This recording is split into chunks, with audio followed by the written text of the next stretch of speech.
নতুন পিক আসছে 2026 সালে।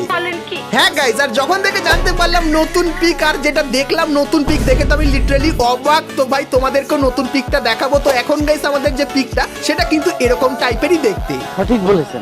এবং গাইস আমাদের যে নতুন পিকটা সেটা কিন্তু ব্লার অবস্থায় তোমরা দেখতে পাচ্ছ। তো নতুন পিকটা দেখাবো, কিন্তু তার আগে বলে দিই 2026 সালে যে হিরোইকের জামাগুলো ফ্রিতে দেওয়া হবে সেগুলো দেখতে কেমন হবে। তো প্রথম যে এই যে জামাটা দেখতে পাচ্ছ, তো 2026 সালে হিরোইকে উঠলে এই জামাটা তোমরা ফ্রিতে পাবে। তারপরে গাইস এই যে একটা জামা দেখতে পাচ্ছ, তো এই জামাটাও হিরোইকে উঠলে তোমরা ফ্রিতে নিতে পারবে। তার সঙ্গে গাইস একটা নতুন ফাইনাল মুভ আসতে চলেছে, যেটা কিন্তু দেখতে ঠিক এরকম টাইপেরই হবে, যেটা নারুটো স্পেশাল কিন্তু হবে। তো চলো এখন তোমাদেরকে নতুন পিকটা দেখাই। তো গাইস নতুন পিকের ভেতরে এই যে একটা বড় বাড়ি দেখতে পাচ্ছ, এই বাড়িটা দেখতে পাবে। এবং গাইস ওপর থেকে পিকটা কিন্তু এরকম টাইপেরই লাগবে। তো এটা 100% কনফার্ম হয়ে গেছে, নতুন পিকটা কিন্তু এরকম টাইপেরই দেখতে লাগবে। তার সাথে এই যে গাইস কিছু জিনিস তোমরা দেখতে পাচ্ছ, তো এই জিনিসগুলো তোমরা নতুন পিকের ভেতরে দেখতে পেয়ে যাবে। আর নতুন পিকের ভেতরে কেলি কিন্তু এখানে গেম প্লে করে দেখাচ্ছে। আর গাইস এই পিকটা কিন্তু ঠিক এরকম টাইপেরই লাগবে, যার ফুল রিভিউ তোমাদেরকে করে দেখালাম। তো এটা কিন্তু ফ্রি ফায়ারের সঙ্গে জুজুৎসু কাইসেন স্পেশাল কিন্তু তৈরি করেছে গারিনা। তো 2024 সালের প্রথম মাসেই তোমরা কিন্তু এই পিকটা আমাদের গেমের ভেতরে দেখতে পেয়ে যাবে।